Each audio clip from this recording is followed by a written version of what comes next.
रोहित पवार ने बारामती में बातचीत के दौरान महिला आयोग पर अपनी प्रतिक्रिया देते हुए कहा कि यह एक महत्वपूर्ण पद है और इस पर अराजनीतिक व्यक्ति होना जरूरी है। उन्होंने ये भी संकेत दिया कि जिन लोगों को पहले ये पद दिया गया उनके कामकाज से सभी परिचित है, इसलिए भविष्य में ऐसी नियुक्तियां निष्पक्ष और योग्य व्यक्तियों को ध्यान में रखकर की जानी चाहिए।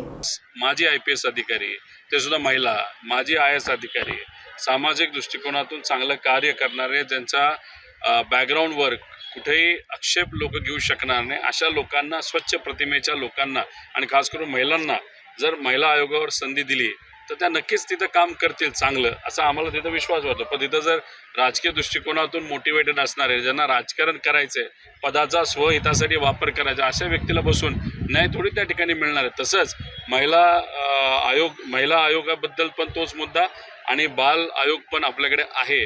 ते तर काय झोपलेत का काय, ते सही सुद्धा न करता पत्र देऊन टाकलं होतं। त्यांनी सुद्धा त्या बाबतीत अशीच तिथं अराजकीय व्यक्तीला तिथं आणणं फार महत्त्वाचं आहे।